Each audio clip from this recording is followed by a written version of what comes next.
नमस्कार दोस्तों, मैं विनय शर्मा आप सभी का स्वागत करता हूं हमारे YouTube चैनल ऑनलाइन बोर्ड में। तो आज हम बात करेंगे बैंक एग्ज़ाम में आए हुए कुछ general and repetitive English grammar rules के बारे में। Rule number 1, perfect participle having plus third form of verb वहाँ पे यूज़ होती है जहाँ पे कर्ता का पता होता है, जबकि having been plus third form of verb वहाँ यूज़ होती है जहाँ कर्ता का नहीं पता हुआ होता है।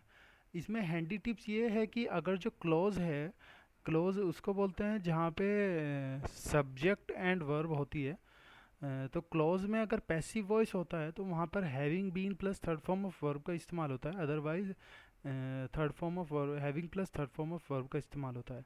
एग्जाम्पल देख लेते हैं। Having typed the letter it was posted, कहना गलत होगा क्योंकि इट वाज पोस्टेड एक पैसिव वॉइस है। इट वाज पोस्टेड किसके द्वारा किया गया पता नहीं है, इस वजह से कर्ता का नहीं पता तो पैसिव वॉइस हुआ।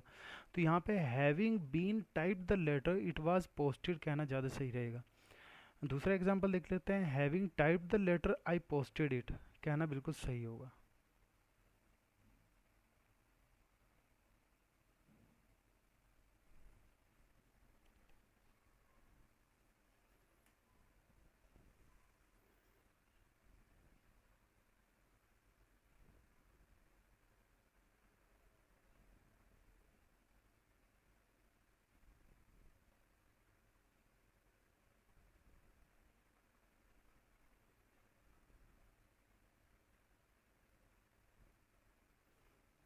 S B I P O 2017 में आया हुआ एक सवाल देख लेते हैं। Having after having working for 5 years in a private firm, Sonal got down to preparing for various bank entrance examination।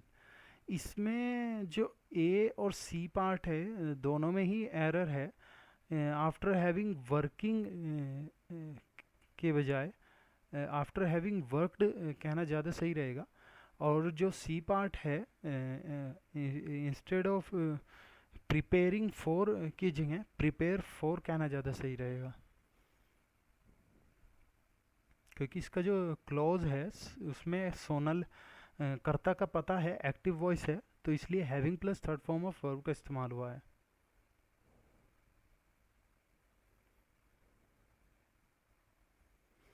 Rule number 2, parallelism को देख लेते हैं। पैरेललिज्म वहाँ पे इस्तेमाल होता है जहाँ सेंटेंस का स्ट्रक्चर सेम रहता है। I B P S P O 2017 में आया हुआ एक सवाल देख लेते हैं। While you played the video game your wife were washing the clothes, क्योंकि ये सेंटेंस साइमल्टेनियसली एक साथ हो रहे हैं तो इनका स्ट्रक्चर सेम ही होना चाहिए। तो यहाँ पर वर प्लेड की बजाय वर प्लेइंग होना चाहिए। दोनों का मतलब स्ट्रक्चर सेम होने कहने का मतलब है दोनों में टेंसेस सेम ही इस्तेमाल होने चाहिए।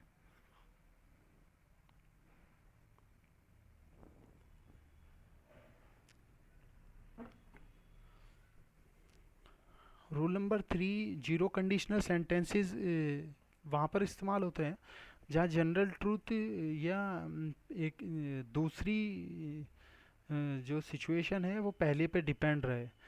तो इन इस केस में जो सिंपल प्रेजेंट टेंस का इस्तेमाल होता है दोनों क्लोज में।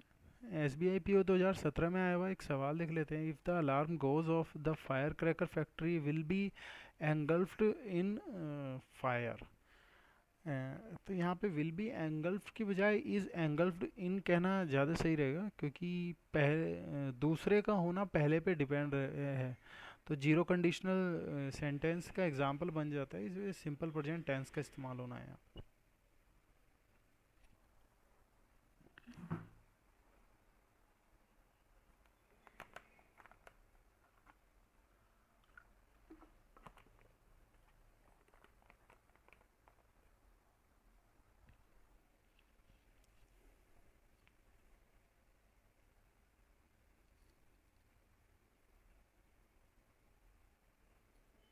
Rule number 4, first conditional sentence.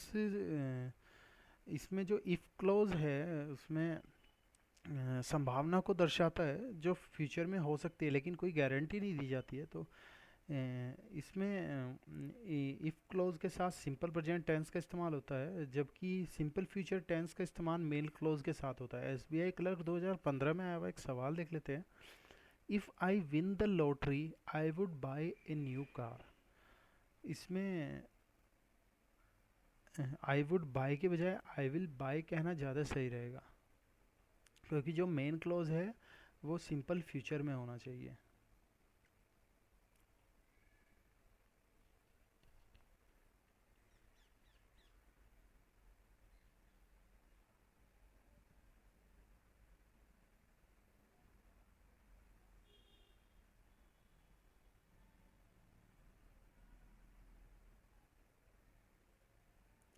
Rule number 5 conditional type 2 conditional है, जिसमें इसमें जो मेन क्लॉज है उसमें वुड प्लस इन्फिनेटिव का इस्तेमाल होता है, जबकि जो सबऑर्डिनेट क्लॉज है उसमें पास्ट टेंस वर है या हैड का इस्तेमाल होता है। एग्जांपल देख लेते हैं। If I had money I would buy a bungalow in Mumbai. दूसरा एग्जांपल देख लेते हैं। If I were a bird I would fly in the sky. In type two conditional we usually use if के साथ work का ही इस्तेमाल होता है, चाहे प्रोनाउन चाहे आई शी और ही कुछ भी हो।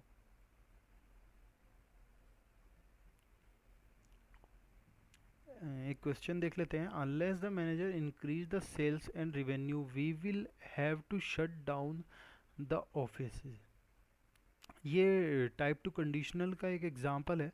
तो इसमें जो इसको इसमें इसका आंसर सी होगा। Unless the manager increase the sales and revenue we would have to shut down the offices, क्योंकि जो मेन क्लोज है उसमें वुड प्लस इन्फिनेटिव आना चाहिए। रूल नंबर 6 को देख लेते हैं। थर्ड कंडीशनल सेंटेंसेस के बारे में है। इसमें इफ क्लोज में हैड प्लस पास्ट पार्टिसिपल का इस्तेमाल होता है, जबकि जो मेन क्लोज है उसमें would plus have plus past participle का इस्तेमाल होता है। S B I P O 2018 में आया हुआ एक सवाल देख लेते हैं। If we had known you were sick we will visit you in the hospital. If clause में तो हेड प्लस पास्ट पार्टिसिपल बिल्कुल सही है, लेकिन जो मेन क्लोज है उसमें would plus have plus past participle का इस्तेमाल होना था। तो विल विजिट की बजाय यहाँ पर वुड हैव विजिटेड कहना ज़्यादा सही रहेगा।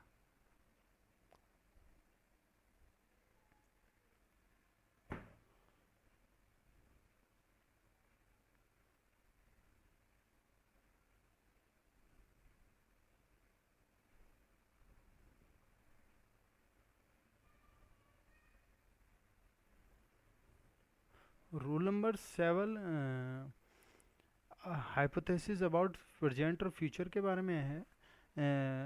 Main we would main clause में वुड का इस्तेमाल करते हैं, जबकि जो सबऑर्डिनेट क्लोज है वो पास्ट टेंस में होना चाहिए। एसबीआई क्लर्क 2017 में आया हुआ एक सवाल देख लेते हैं। I would always help someone if they really need it. इसमें दे रियली नीड इट की बजाय दे रियली नीडेड इट कहना ज़्यादा सही रहेगा, क्योंकि जो इफ़ वाला क्लोज है उसमें पास्ट टेंस का इस्तेमाल होगा। अगर ऐसा होता तो ऐसा होता, संभावना जताई जा रही है।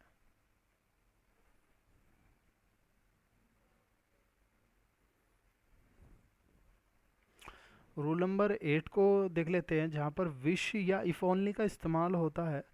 तो वहाँ पे हम पास्ट टेंसेस का इस्तेमाल करते हैं। जैसे एग्जांपल देख लेते हैं। I wish I can see you the next day कहना गलत होगा। I wish I could see you the next day कहना ज़्यादा सही रहेगा। एस बी आई क्लर्क 2016 में आया हुआ एक सवाल कर लेते हैं। They wish there teacher has not given them the homework. इसमें हैज़ नॉट के बजाय हैड नॉट कहना ज़्यादा सही रहेगा, क्योंकि यहाँ पे संभावना जताई गई है, विश का इस्तेमाल हुआ है, तो यहाँ पे पास्ट टेंस का यूज़ होगा।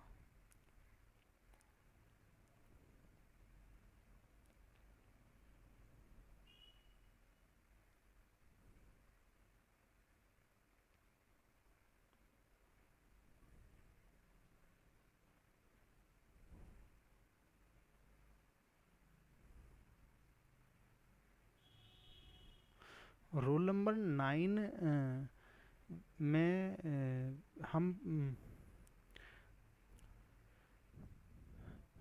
जो एक्शन है उसको पास्ट परफेक्ट कॉन्टिन्यूस में डिस्क्राइब करेंगे।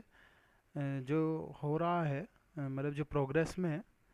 एसबीआई क्लर्क 2016 में आया हुआ एक सवाल कर लेते हैं। They were living in Paris before he got a job in Amsterdam.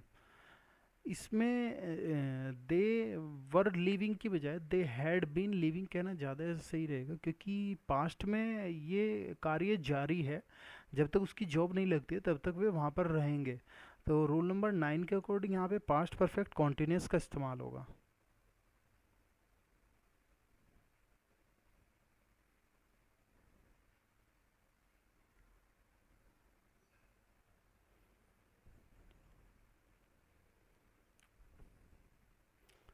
Rule number 10 dangling participle है। इसमें सब्जेक्ट का यूज़ अगर प्रॉपर नहीं होता है तो सेंटेंस की कोई सेंस नहीं बनती है।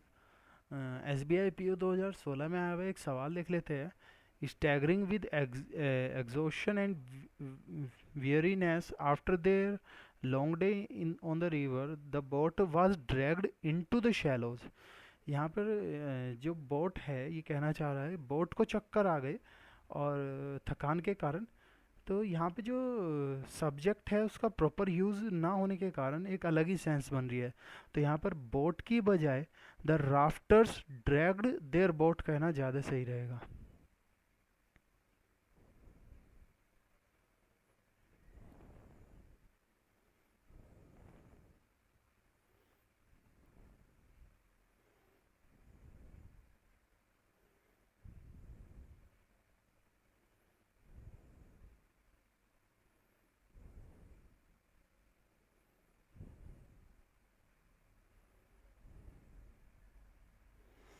Rule number 11 adverb of time always never ever hardly often seldom etcetera. जो अगर ये वर्ब बिगनिंग में इस्तेमाल होती है तो इनके तुरंत बाद हेल्पिंग वर्ब का इस्तेमाल होना चाहिए। जैसे एग्जांपल देख लेते हैं। शेल्डम शी गोज देयर कहना गलत होगा। Seldom does she go there ज़्यादा सही रहेगा। हार्डली एक और एग्जांपल देख लेते हैं। Hardly Sheetal had reached the station when the train arrived कहना गलत है। Hardly had Sheetal reached the station when the train arrived कहना सही है।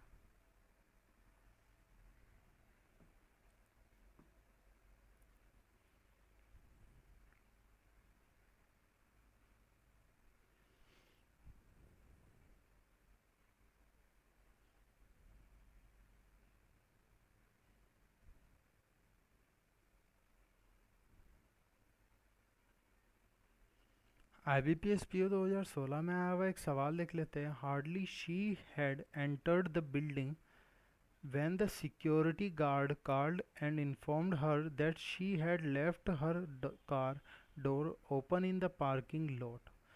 यहाँ पर hardly had she entered the building कहना ज़्यादा सही रहेगा।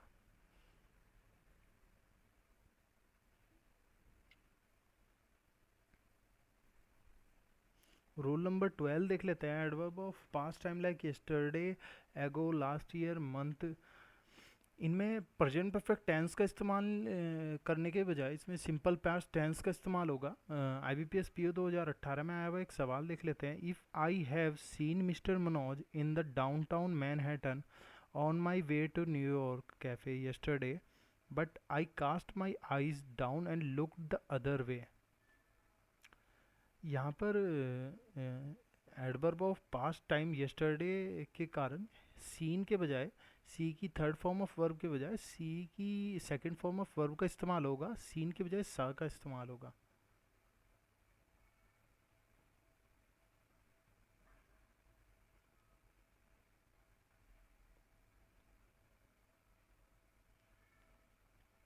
रूल नंबर 13 देख लेते हैं। When the pronoun each, every, neither, either, anyone, many ये सब्जेक्ट के तौर पे इस्तेमाल होती है तो वहाँ पे जो वर्ब है और जो पजेसिव केस है वो थर्ड पर्सन सिंगुलर का होना चाहिए। एग्जांपल देख लेते हैं। Each boy and each teacher is required to bring their luggage.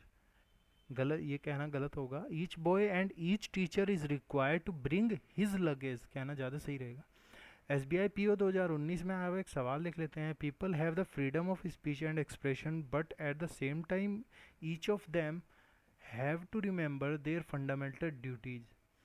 यहाँ पे हैव की बजाय हैज़ का इस्तेमाल होगा और देयर की बजाय हिज का इस्तेमाल होगा।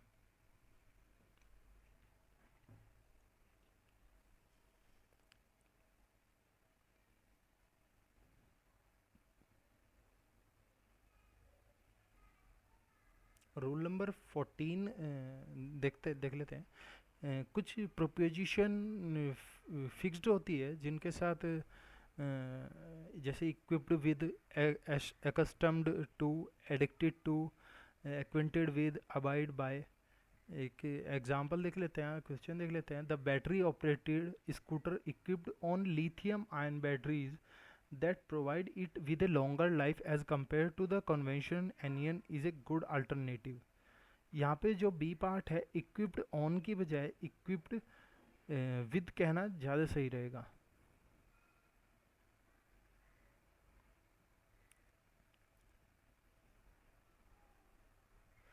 रूल नंबर 15 देख लेते हैं। बिटवीन और अमंग के बीच में डिफरेंस क्या है?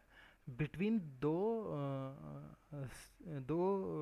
के बीच में होता है। Example, sweets will be distributed between Suhana and Ananya.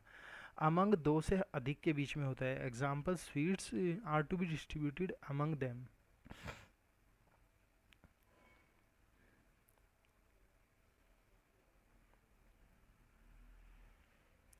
S B I P O 2017 में आया हुआ एक सवाल लिख लेते हैं। The academic literature provides mixed feeling for the relationship among immigration and crime worldwide but finds for the United States that immigration has no impact on crime rate।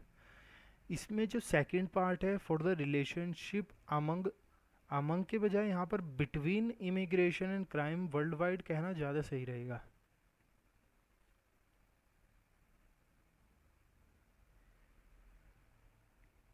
Rule number 16 को देख लेते हैं। द नंबर ऑफ, एक definite number को indicate करता है। Number of indefinite number को indicate करता है। द नंबर ऑफ के बाद सिंगुलर वर्ब का इस्तेमाल होना चाहिए, जबकि ये नंबर ऑफ के बाद प्लूरल वर्ब का इस्तेमाल होना चाहिए। S B I P O 2019 का आया हुआ एक सवाल लिख लेते हैं। The number of students competing in the government funded event have been fallen because of the prize money। यहाँ पर जो सी पार्ट है उसमें हैव बीन फॉलन के बजाय हैज़ फॉलन का इस्तेमाल होगा,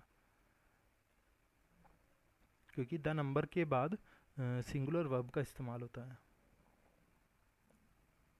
रूल नंबर 17, अगर दो पास्ट इवेंट एक के बाद एक होते हैं तो उनमें पास्ट परफेक्ट टेंस का जो पहले होता है उसमें पास्ट परफेक्ट टेंस का इस्तेमाल होगा। S B I P O 2017 का आया हुआ एक सवाल लिख लेते हैं। We were not able to stay at home name hotel international since we didn't reserve a room in the hotel in advance. यहाँ पर since we had not reserved a room in the hotel in advance कहना ज़्यादा सही होगा, क्योंकि जो पहले दो एक्शन एक के बाद एक हो रहे हैं। जो पहले वाला एक्शन है, पास्ट में जो पहले एक्शन हुआ है वो पास्ट परफेक्ट टेंस में यूज़ होगा। रूल नंबर 18 देख लेते हैं। हाइफेनेटेड नाउन के साथ कभी भी प्लूरल फॉर्म का इस्तेमाल नहीं होता है। एग्जाम्पल देख लेते हैं। He gave me 500 rupees notes कहना गलत होगा, he gave me 500 rupee note ज़्यादा सही रहेगा। I B P S clerk 2015 का सवाल देख लेते हैं। I 5 years old Russian national law in Russia is suppose to safeguard the employment rights of people with H I V. A 5 years के बजाय ए 5 year कहना ज़्यादा सही रहेगा।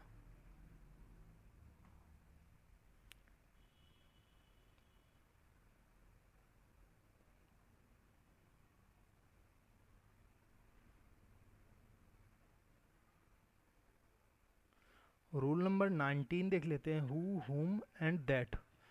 हु का इस्तेमाल वहाँ होता है जहाँ सब्जेक्ट को इंडिकेट करना होता है। हुम का इस्तेमाल वहाँ होता है जहाँ ऑब्जेक्ट को इंडिकेट करना होता है।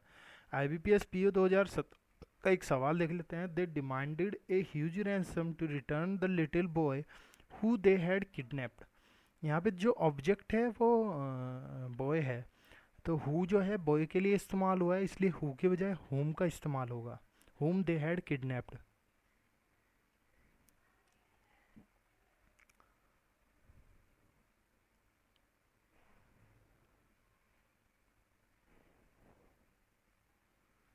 IBPS PO 2015 का एक सवाल देख लेते हैं। Jitesh is the smartest and the most intelligent man who I have ever seen. यहाँ पे हु के बजाय दैट का इस्तेमाल होगा, क्योंकि जो सुपरलेटिव डिग्री है smartest and the most intelligent, superlative degree के कारण यहाँ पर दैट का इस्तेमाल होगा।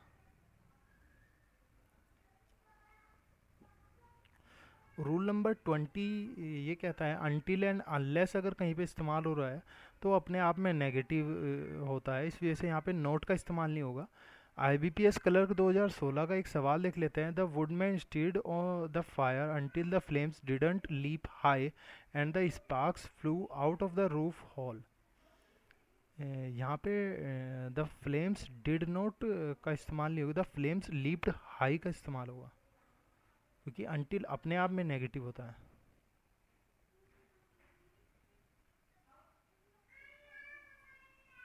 अगर ये वीडियो आपको पसंद आई है तो लाइक, सब्सक्राइब एंड कमेंट ज़रूर कीजिएगा।